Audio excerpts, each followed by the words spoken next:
6 o'clock. There we go. Let's Yep. get this show on the road.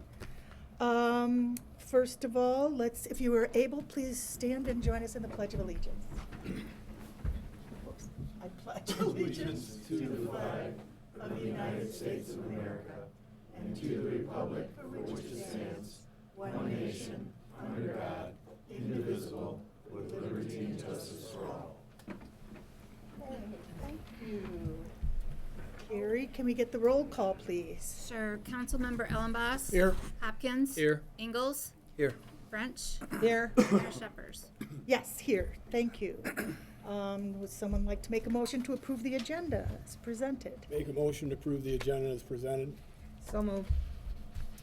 Councilmember Hopkins. Yes. Ingalls. Yes. French. Yes. Ellenboss. Yes. Mayor Shepherd. Yes, motion carries. And that takes us to our first public comments. You have 3 minutes uninterrupted to speak, and that means uninterrupted by the gallery. We appreciate everybody being here, and we want to give everyone an opportunity to speak. We ask that you state your name so that we all know who we're listening to, and tell us if you're a resident of the city or if you're not, where you're a resident of, because we're all interested in who's interested in what's happening here.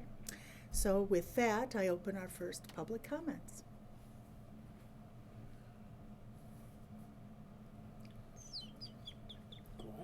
Okay.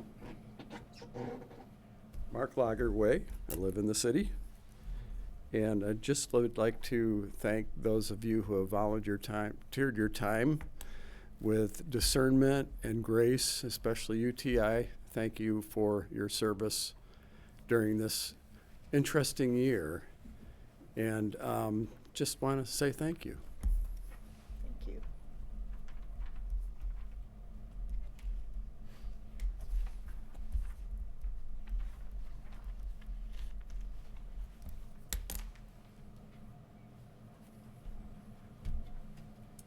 Seeing no one else, let's go to our PFAS update. Thank you. You or Jeff? Jeff Yeah. today is going to provide the update. Thank you. Yep. Well, on the PFAS update, I guess I do have some stuff. We had a couple tests came back for PFAS. The state of Michigan came in November unannounced and took PFAS samples at the wastewater plant and at the LDFA groundwater plant.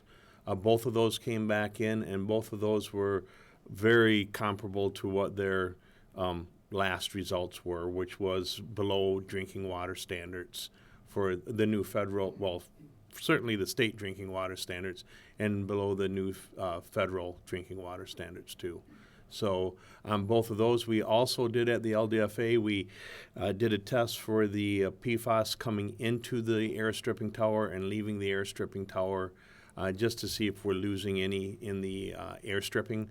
And it certainly looks like we're not losing anything. That chemical seems to be bound up in the water and not being stripped off. That's good news. So it isn't being, it looks like that.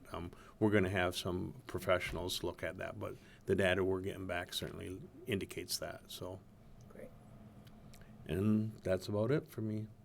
Okay, thank you. All right, moving right along, we have the consent agenda.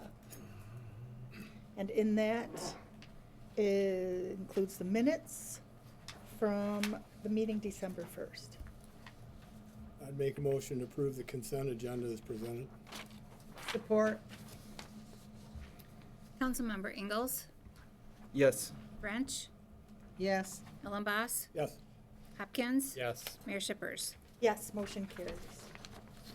Now we have a proclamation. And then a community spotlight. So I will read this proclamation. And do we have someone here from the Council on Aging? So if you would like to, I'm gonna stay seated so I can be heard and then just come up and receive it, but Okay. it is okay. Wexford County Council on Aging 50th Anniversary Proclamation. Whereas the Wexford County Council on Aging, COA, was established in 1975 to serve and support older adults in Wexford County. And whereas the COA provides essential services such as in-home support, adult daycare, and resource connections to help seniors remain independent and engaged in the community. And whereas the COA serves hundreds of seniors aged 60 to 100 annually and partners with local organizations to ensure older adults have access to the care and support they need.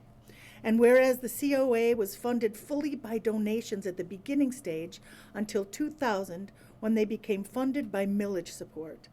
Currently, they are receiving over $1.3 million in funds, which allows the council to expand programs, add staff, and continue meeting the needs of local seniors.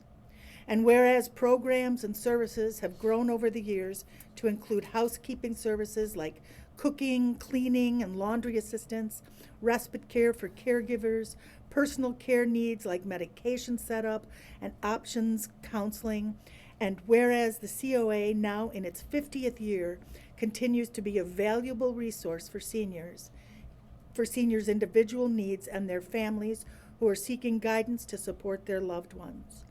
Now, therefore, join me, T.I. Shippers, Mayor of the City of Cadillac, in recognizing the 50th anniversary of the Wexford County Council on Aging to provide much-needed services to our seniors countywide this 15th day of December, 2025. And I will sign that because I forgot to do it earlier. Thank you. Thank you.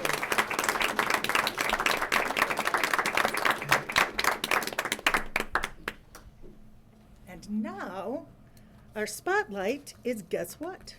You. The Wexford County Council on Aging. So Brian, look at that great intro. I don't even have to say half the stuff. So Yeah. thank you guys for that. So yeah, this year is our 50th anniversary and we're celebrating. For those that don't know, we are a nonprofit organization. Oh, introduce myself. There we go. So I was going to say, I am Georgie Bump. I'm the executive director over the Council on Aging, and I have been there for a year in this position now, but I have been there for 5 years total. Our mission over there is to serve a 60 and older to have a healthy, safe, and independent life. We have half of our services are free, and the other ones are based on a sliding scale to make sure seniors have access to their services regardless of income. So we do in-home services, and those in-home services include personal care, light housekeeping, respite care, and medication setups. We also have an adult day center that has been there for over 25 years over by the hospital to provide respite to caregivers who provide caregiving 24/7 for their loved ones, so it gives them a break to be able to let their loved one go socialize, play games, that kind of stuff, and then they are able to get out, run errands, go back home and rest, whatever they need to do for being a full-time caregiver. We also provide foot care services. We have an advocacy program that helps senior find resources in the area that can be maybe applying for a state of emergency relief, like getting propane or firewood. It could be helping people just kind of see if there's a waiting list for housing or a waiting list for assisted livings or what's available to them in community. And there also are a notary service available as well. We have a snow plowing assistance program that this time of year is definitely needed for our seniors so they do not have to go out and shovel or take care of their driveways. We help people sign up for Senior Project Fresh through the state of Michigan so they can get those resources to get fresh produce in the summertime. We have a Medicaid and Medicare assistance program that helps review insurance plan and making informed decisions for our seniors. We do a lot of odd and end programs throughout the years. We do the Senior Expo every other year. We have a bi-monthly newsletter that we send out with information for seniors to stay informed because most of them aren't on social media or not paying attention, that kind of stuff. So we kind of get information out other ways. Still goes all out by mail. We have a lot of times where family members, maybe people come up here to retire in the Cadillac area and their families are from different states or live in different areas. So they will call us a lot because they don't know what's available in this community. So they ask, what can we do to help mom and dad in this area? How can we support them? That kind of things. So we have a lot of people who reach out to us on behalf of seniors in our area to kind of find resources. So we always kind of tell people we're a one-stop shop just to get the resources you need. We might not provide them ourselves, but we will find them for you and can figure out who the best contact is for you. We also have a low vision support group that is put on at our office. And then we also have an incontinence supplies closet where people who are maybe struggling to get incontinence supplies, they can come in and kind of get those needs as needed. Some interesting facts about numbers that we have serviced. So for our in-home services like the personal care, housekeeping, and respite, over the last 11 months, we've done over 10,000 hours in the homes with seniors. For our adult day center, we have done over 5,000 hours of support for people who come into at home. Right now, we are averaging about 8 to 10 people a day that come to the adult day center, and that's Monday through Friday, and our max amount there is 10 per day. Our advocacy program in the last 11 months has touched 350 people. Our open enrollment program that just ended, they serviced 650 people, and we saved the county, the residents in our county, over $1 million for their next year plans. So that's a pretty awesome achievement for our employees. That's the highest we've ever done, and we're pretty excited about that. So through all of our programs, like just in the last 11 months, what I'm able to count, not everything that we have statistics on, but I'm able to do 1,600 seniors were able to be served in the last 11 months by the programs we provide. So I was going to say our budget is usually about $2 million, and 68% of that budget is usually senior millage money that we get for. And next year we are up for vote for that senior millage that will be back on the ballots again. So that senior millage really matters to make sure that it's services are still affordable and reliable for seniors in all of Wexford County. The great thing about our services, we try our best not to overlap with other services. We try our best to kind of just fill in the gaps as needed and kind of find the best, rely on other resources as well. So we partner with a lot of organizations. We partner with the Wex Express, so we help pay for rides for the New Freedom program for medical transportation outside of the county for seniors, and they provide the staff for that. We work with the Meals on Wheels. We provide in-home assessments for that, and they provide the meals, and we also provide funding to get those meals going. We work with the Area Agency on Aging of Northwest Michigan for our region, and they help us collaborate with, they also collaborate with different, like all over the state of Michigan, and that's usually where our funding comes from. If it's coming from the state, it goes through the Area Agency on Aging and then to us if we're working with any state programs. So we work closely with them so we can get a little bit of that state money here in our county. And then we also work, if we have any med waiver clients, if anybody's receiving that service, we can also service them through Area Agency on Aging. We also work closely with the Senior Companion Program. We provide referrals to them so then people can have senior companions come into their home. Those senior companions also get paid to do that, a little small stipend, and Council on Aging covers that to pay them for that. We also work closely with Adult Protective Services to make sure our vulnerable adults are well taken care of, and anytime there's a referral or people need help making referrals, we can assist them with that to make sure that is all well and taken care of, and we can kind of help them guide those steps. And then we also work really closely with both of our senior centers, the Manton Senior Center in Wexford County and then the Cadillac Senior Center in Wexford County. We collaborate well with them so we don't have to overlap our services because they're doing all the amazing fun events. We kind of do all the things in home, kind of more care, hands-on type of things. And so basically, Wexford County Council on Aging is doing a lot of services. I guarantee I've missed a few of things that we're doing. We have a lot of odd and end programs throughout the year that we try to make sure our needs are met for our seniors. So if anybody knows of needs that aren't met, please bring them to our attention so we can figure out how we can establish them in our county.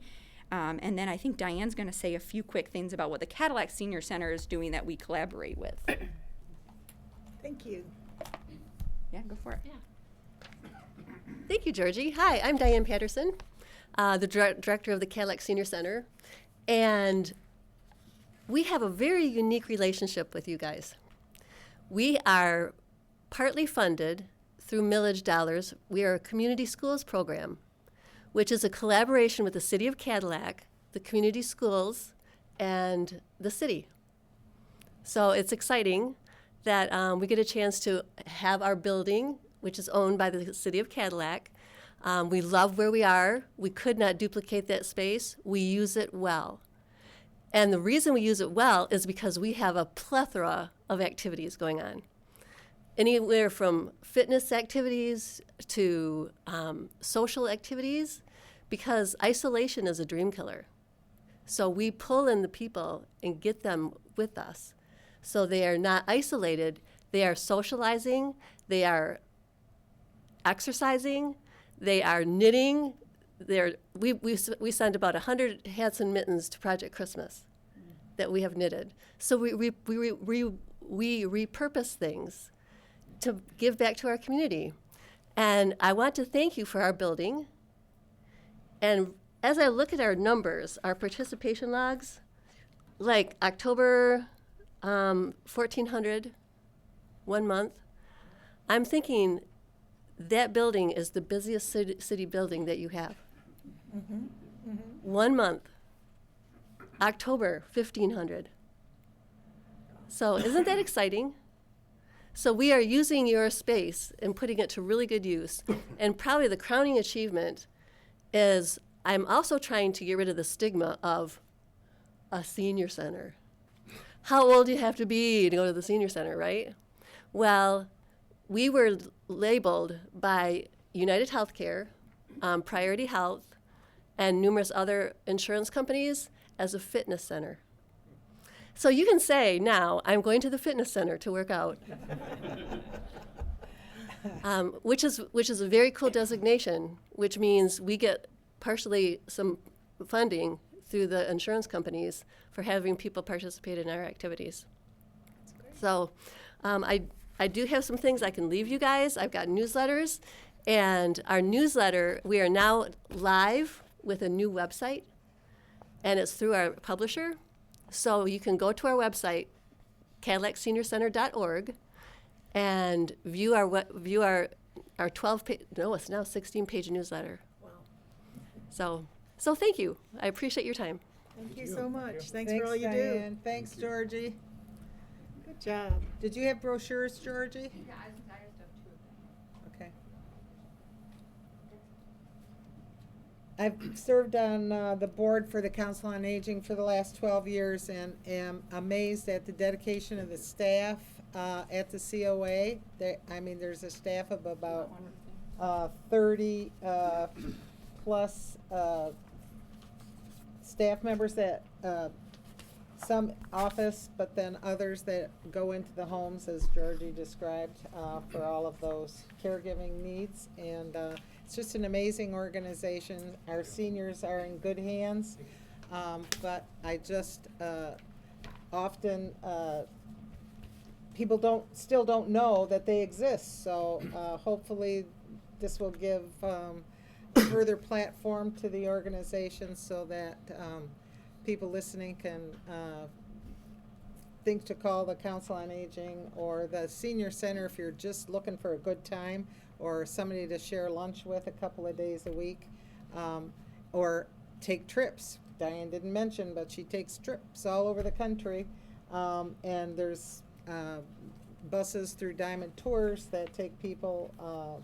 If you're not able to travel anymore by yourself or with your partner, this is an opportunity to travel with others, and they go to some really cool places. So anyway, just look into these things. Check out the websites. Yeah, check out the And- websites. And Wexford Council on Aging is on West 13th by St. Anne's, in Yes. case nobody knew.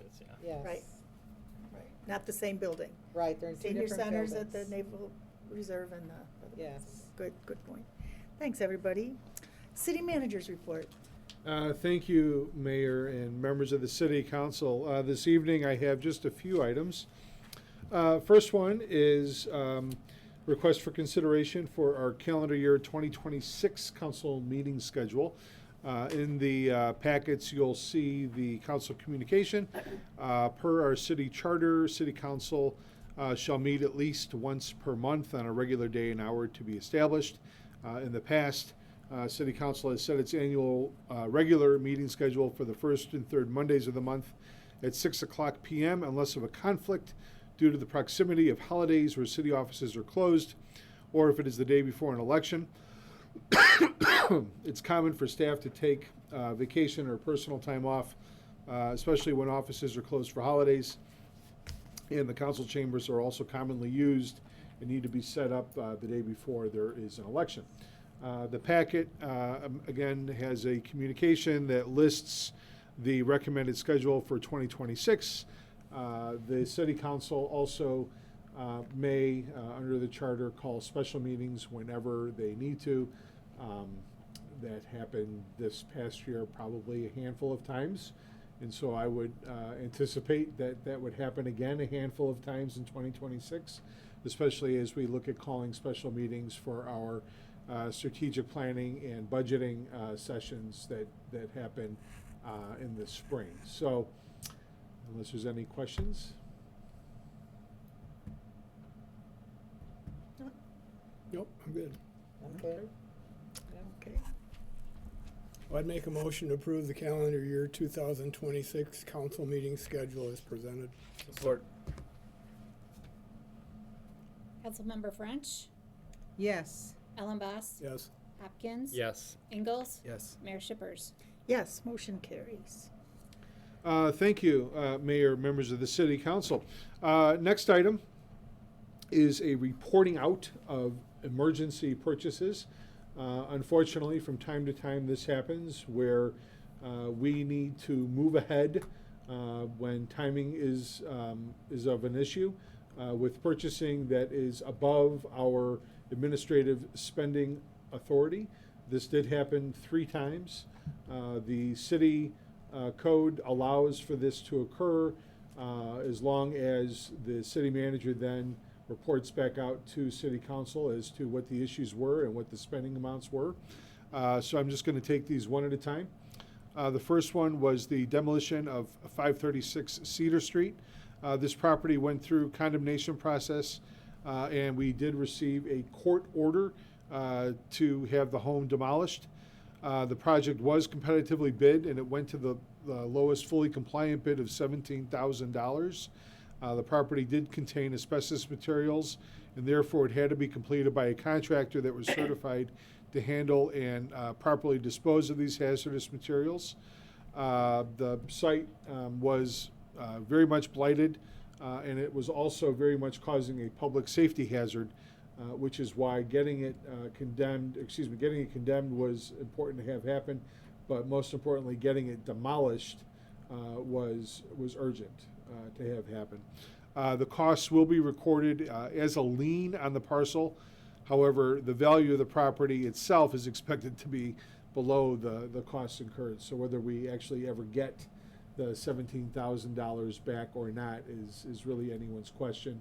It's anticipated the property will likely go back on taxes eventually, and pending what happens with the disposition of the property, it's possible that the court system may discharge or vacate that lien, which would mean that we wouldn't be able to collect. Either way, it had to be done. The second item is in regard to the repair of a street light electrical box. This is for a control box for street lighting near the Shell gas station on the Mitchell Street / Stimson Street intersection. This thing was destroyed as a part of a car accident.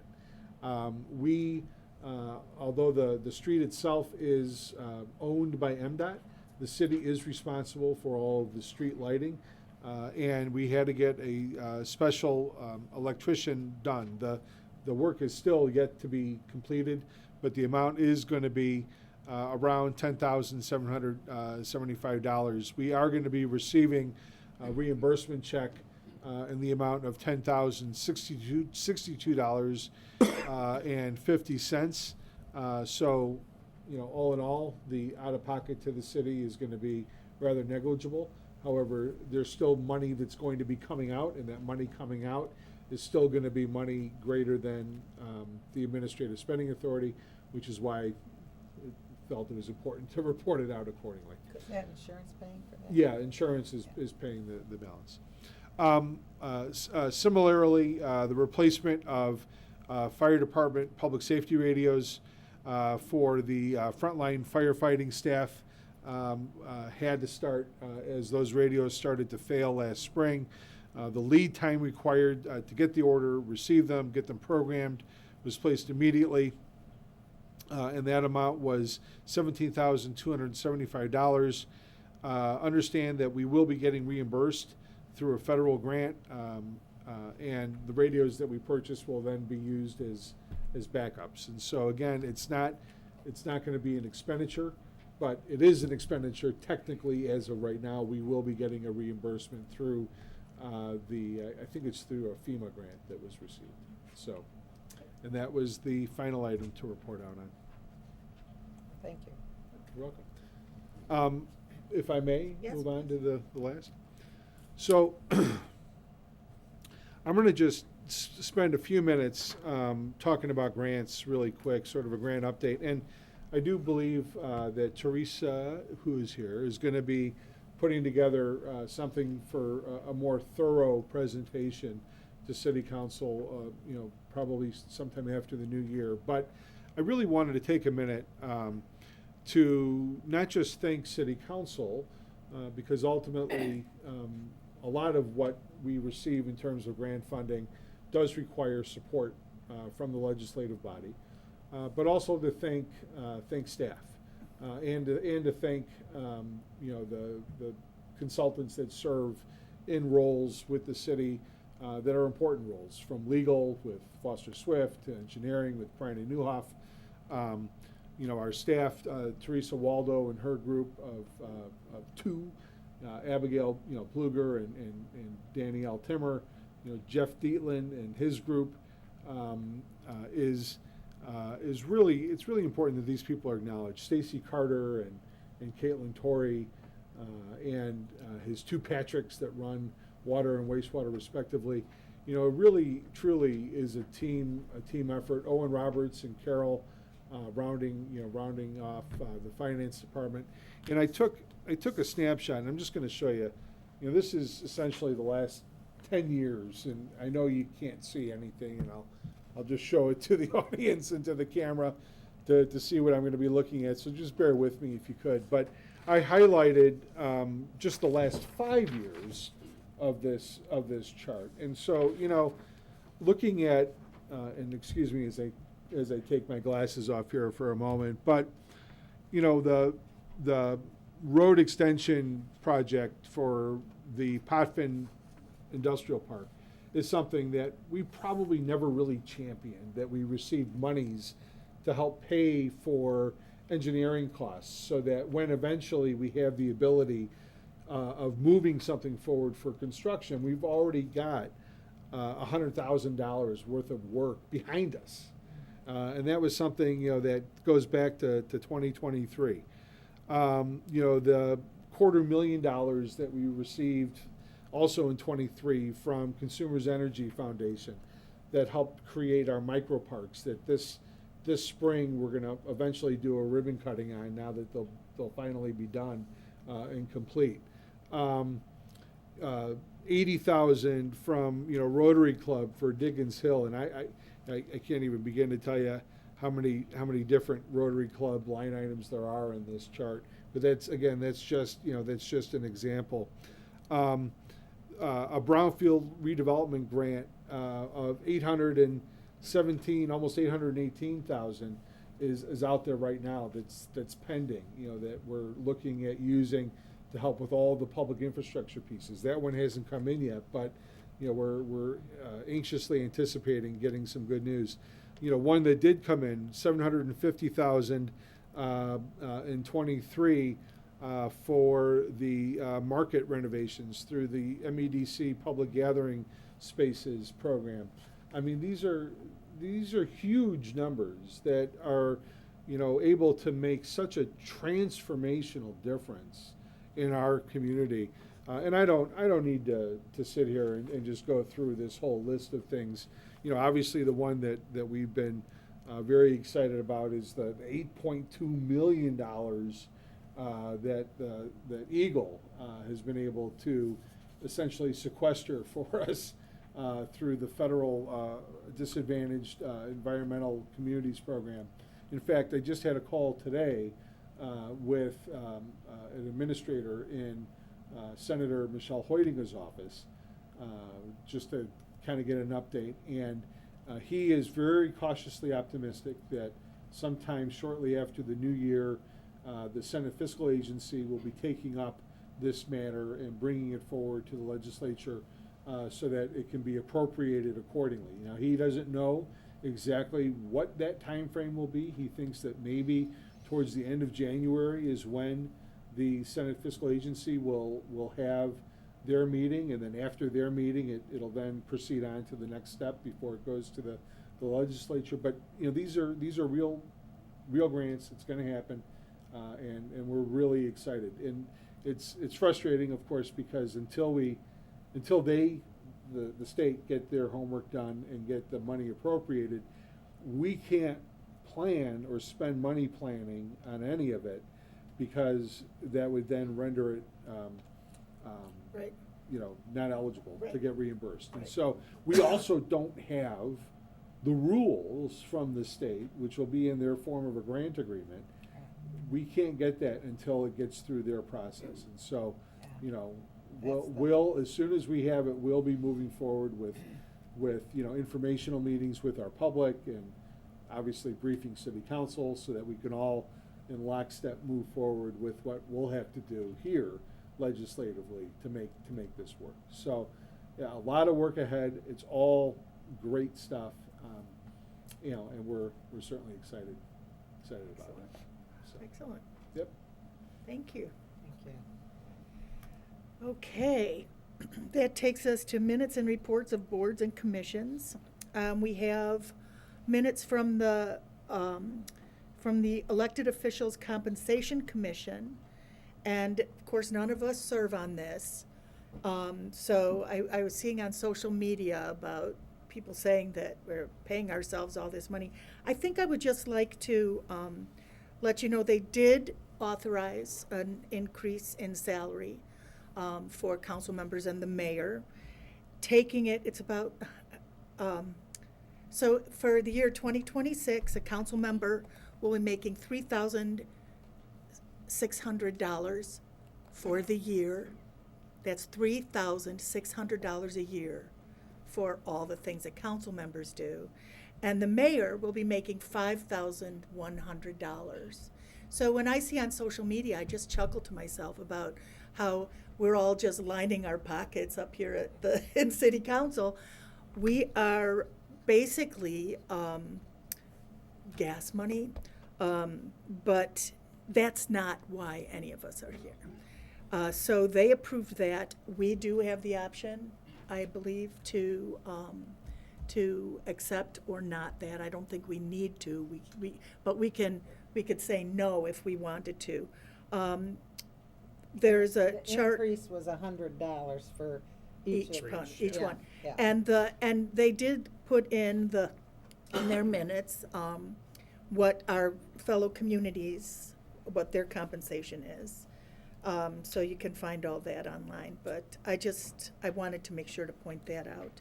We also have minutes from the Zoning Board of Appeals, and we have Planning Commission minutes for folks to check out on their own. And all those boards, well, the Zoning Board, well, anyway, that's all. That's what we have, and that takes us to our final public comments. Remember, 3 minutes. And tell us your name and where you live, and be kind. Sherry Schoolman. I live in the city of Cadillac, and I'd just like to recognize Mayor Shippers for her last meeting, stepping in to be the interim and then the mayor during this interesting year on council. But not only that, to recognize all of the years that she served as a council member prior to this year. How many years have you served, T.I.? 16. 16. That's quite an accomplishment. And as everybody knows, the pay's not great. And you've done a great job. So thank you very much for your service. Thank you so much.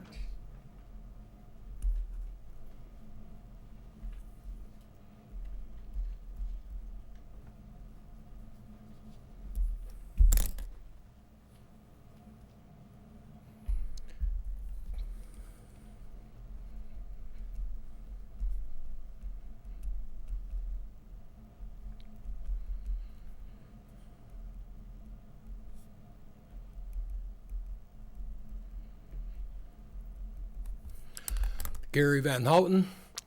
I live in the city, and I just like to add my voice to in gratitude for your service. Thank you for your service.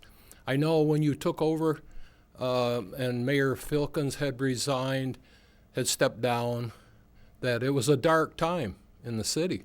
And I thought, who in their right mind would step into that, you know, under those circumstances and those conditions? And you did. And you've always done it with such high integrity and wisdom. And so I just appreciate what you've done, and thank you. Thank you so much.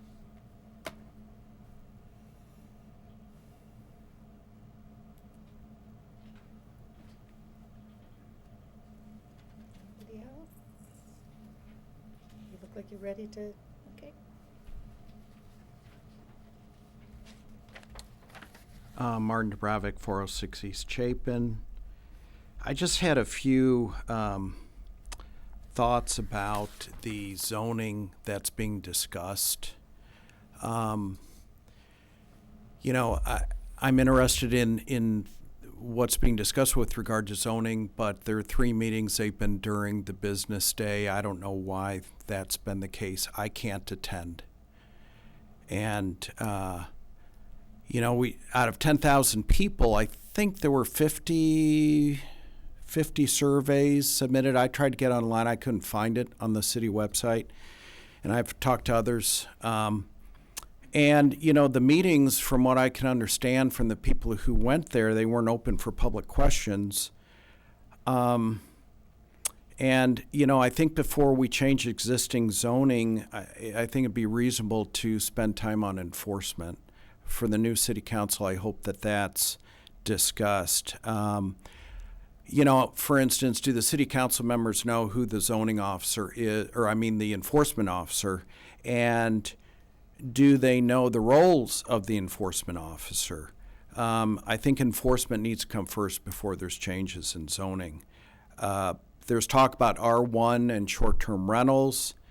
I don't think R1 needs to be updated to include short-term rentals. No one, that I talk to wants a commercial business next to them, with the exception that if there's for instance, a bed and breakfast, they can go through a conditional special use permit that's occurred across the street from me, and I'm not opposed to that.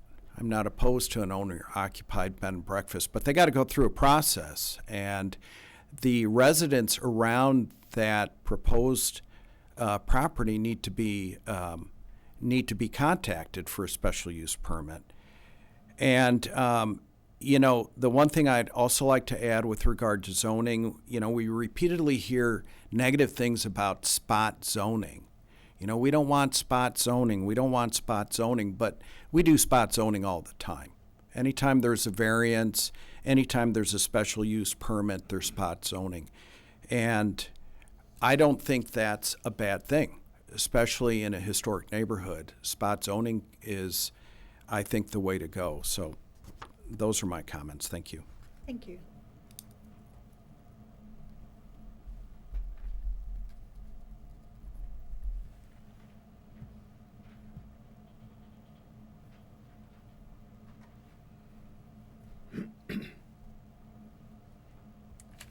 Okay.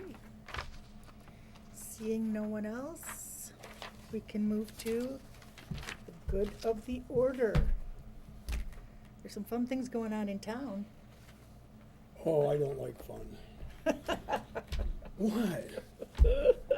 Marcus, one question, big guy. Yes, sir. Any progress on the Wexford Jewelers parking lot situation? Any movement? That's a great question. So it's a yes and no answer. Yes, as the council is aware and the public's aware, we did receive a notice of award of a couple $1 million, which is again very significant, from the state of Michigan as a part of their overall appropriations or budgeting process for their fiscal year that started in October. That money, though, through their own protocols, is now in the hands of the Michigan Department of Labor and Economic Opportunity, and there is no known date yet from that department in terms of when they're then going to reach out to us to get the project started. So we can't, similar to the PFAS grant, we can't start that project either until we have the grant agreement and all the terms and conditions to make sure that we get reimbursed for all of the costs that we're going to have, to actually do it. So the money's there, but it's just still with the state currently. So no issues in terms of like the money disappearing. It's just a matter of them getting to our project for implementation. It takes so long. It does. for money to come from the state. You know, it's awarded, and then it's like,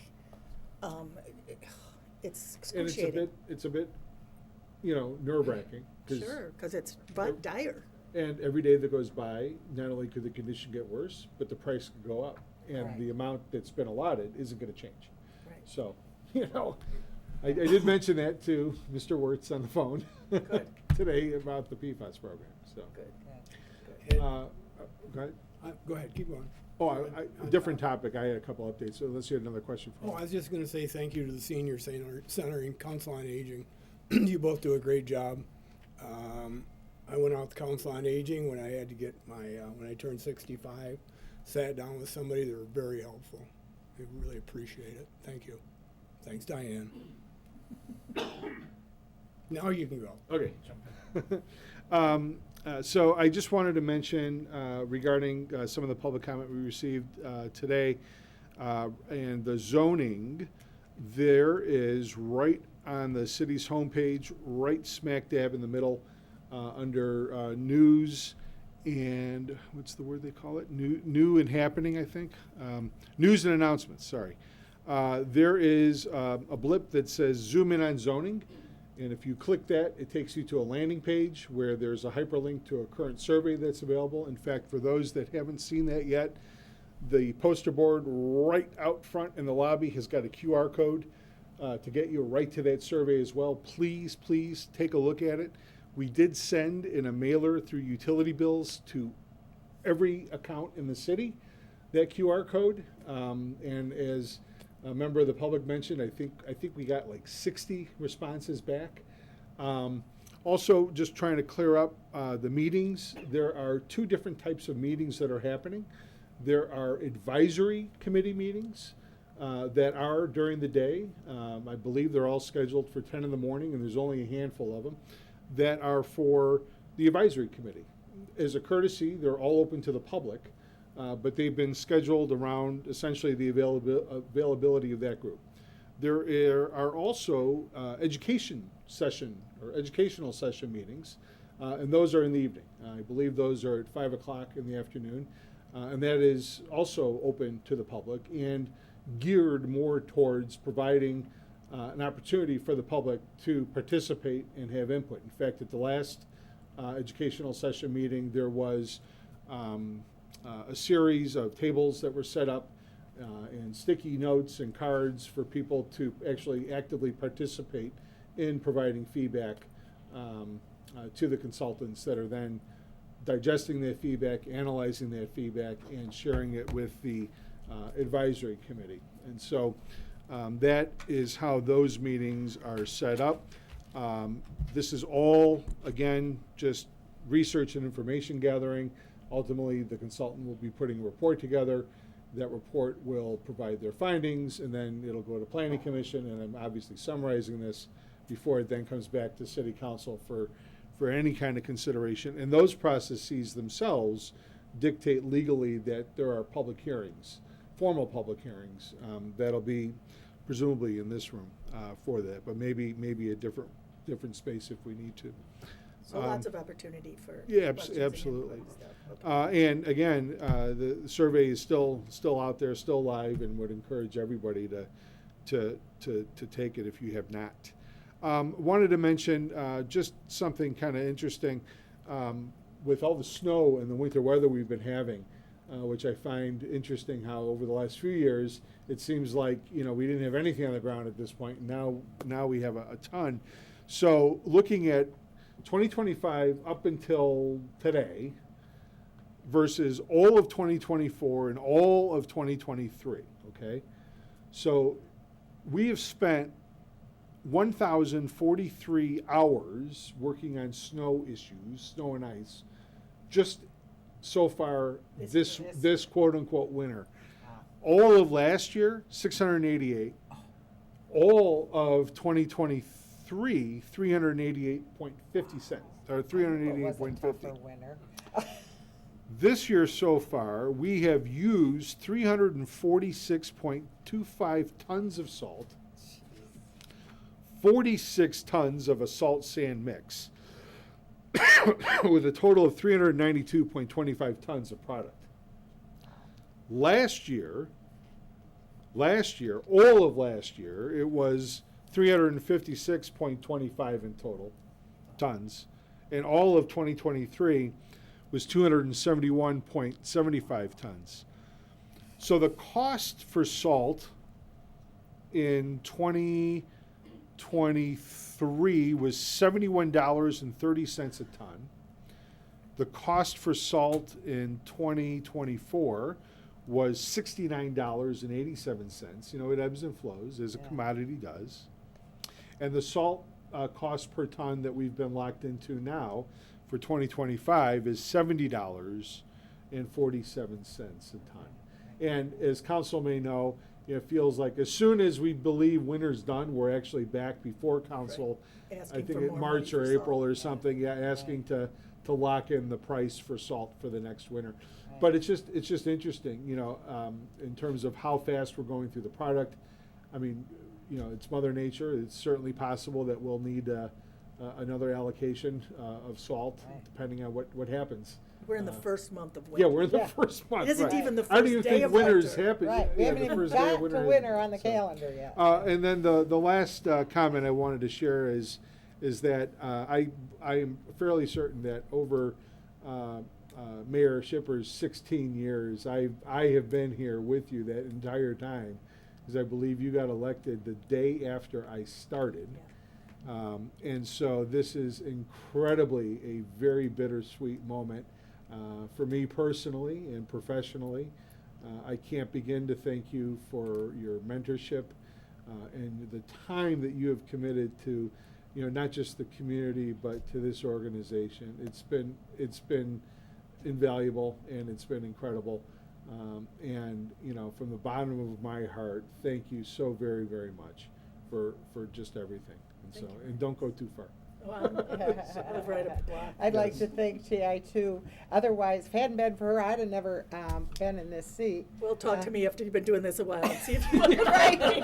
I'm not promising 16 years, that's for sure. But anyway, I've appreciated my short tenure here and like to thank all the voters for the chance to give me another 4 years. I've enjoyed this short time that I've been in this seat and appreciate the opportunity to work with these good people and staff doing the good work of the city. So thank you, and I hope everybody has a good holiday with family and friends. Just stay warm and be safe out there. Anybody else? Thanks. Thanks. Yeah. We haven't agreed on everything in the past, but we still managed to keep it civil most of the time Yes. and still talk to each other. Yes. And thanks for your service. And we agree on Yeah. one thing. We agree on Our wanting to town. do what's best in our city. Yes, and I was just going to say that because everything that each of us has done has been for the better of the That's people. right. All the time, all the way Thank you. through. Thank you. Yeah. Thank you Thanks. for your service. Thanks. Well, I'm not leaving without having a little speechifying. So I have a few things to say. When I was first elected, I'm going to read it because I don't want to forget anything. When I was first elected in 2009, we were in the middle of a great recession, of the Great Recession. The city of Cadillac was showing signs of wear.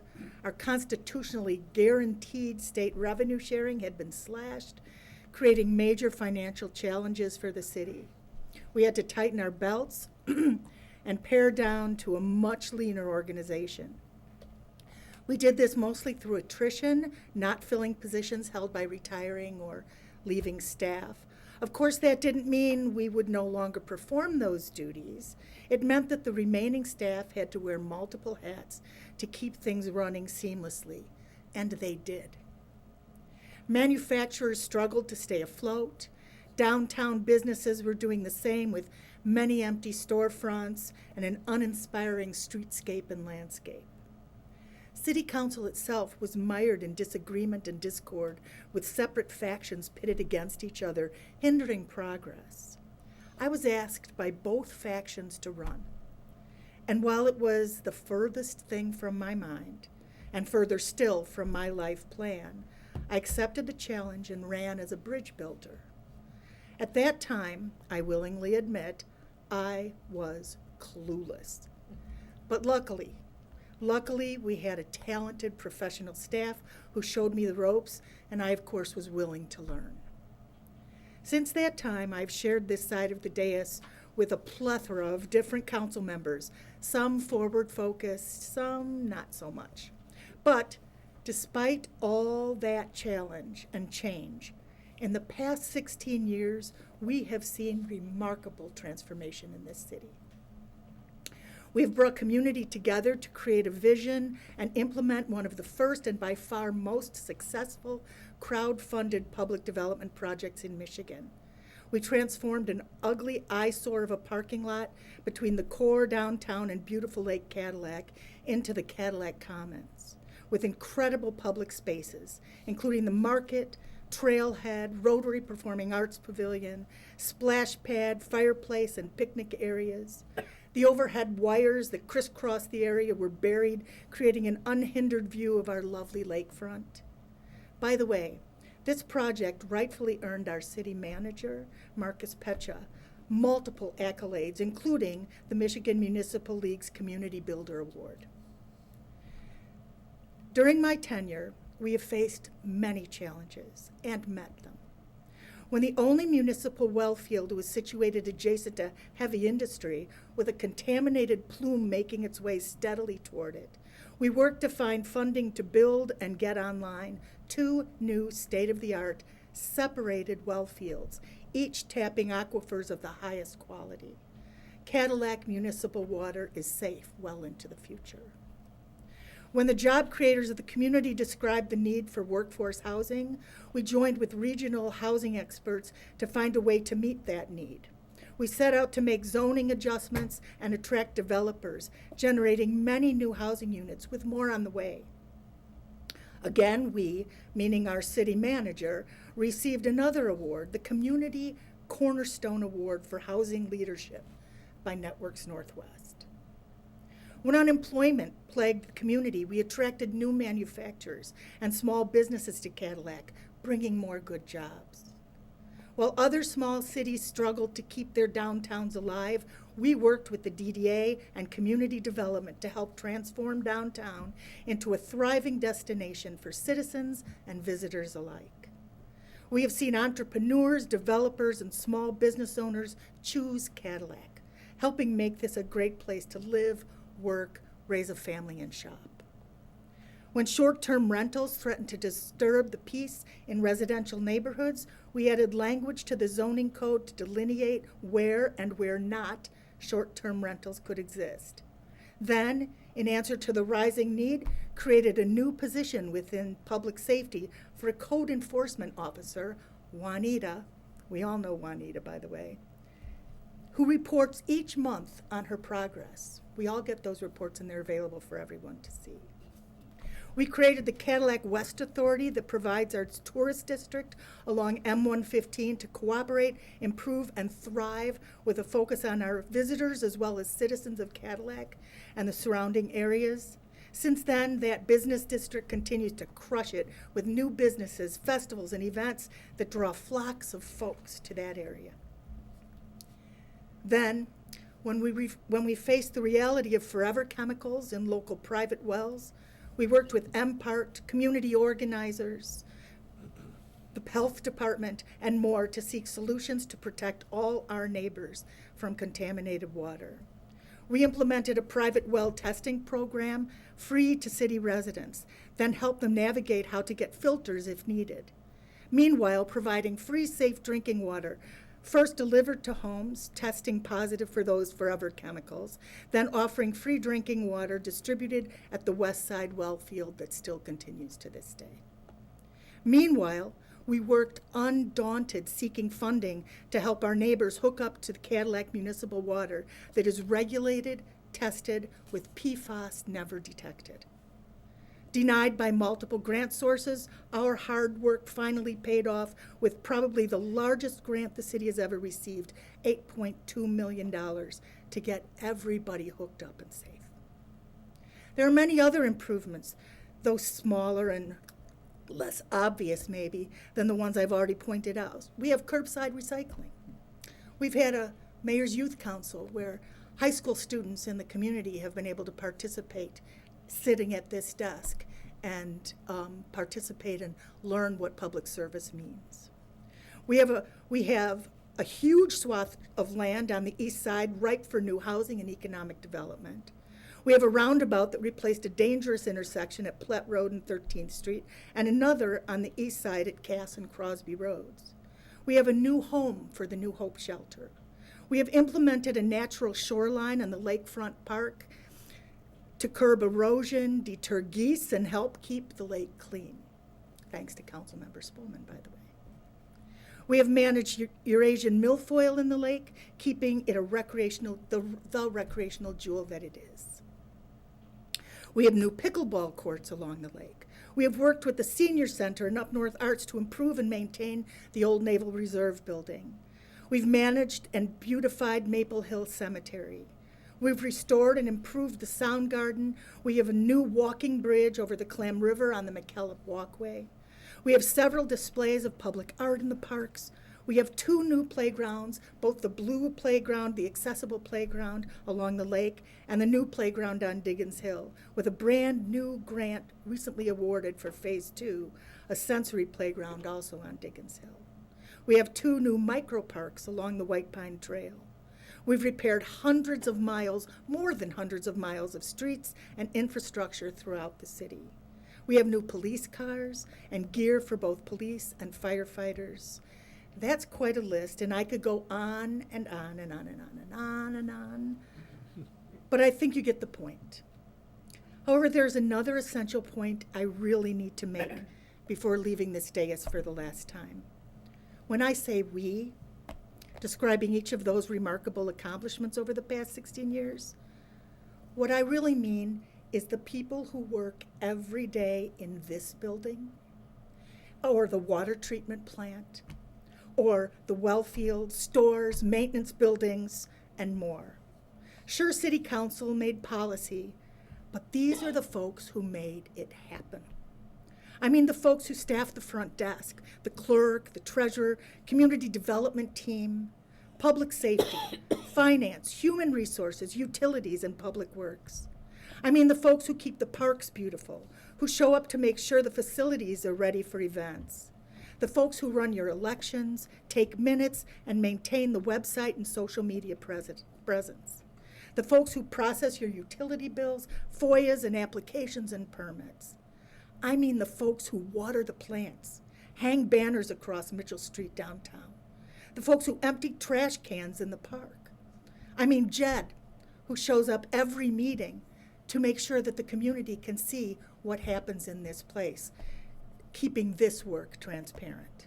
And I mean the department heads who manage all the folks who do this good work. Sandy Wasson, Teresa Waldo, Owen Roberts, Todd Keyway, Adam Otchepka, Carrie Lanning, Ken Payne, Jeff Dietland, and I mean Marcus Petcha, who manages it all. I've watched these folks do their job every day, even under fire amidst vitriol and unmitigated accusations and attacks.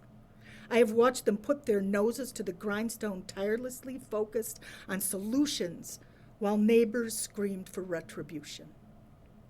I need you to know that when people tried to tell me that leadership and staff heads needed to roll because of incompetence, my thoughts were fixed on this list I just shared and the daily work I witness all the time. Nobody is perfect. Mistakes have been made.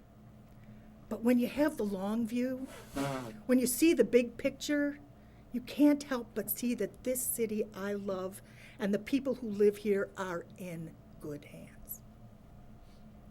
I leave with profound gratitude for the opportunity to have served my community beside these good people, all of them, as well as my fellow council members. Finally, I want to leave you with a wish and a blessing for our next mayor and all the council members who will continue to serve long after I'm gone. My wish is that you too will see the remarkable work these folks here do every day and feel the same gratitude I do. My blessing is for that gratitude to be your guide and your love for our community and neighbors' well-being help you lead with wisdom and compassion. Thank you again for trusting me to serve this wonderful city, clearly the Cadillac of Michigan. Thank you so much.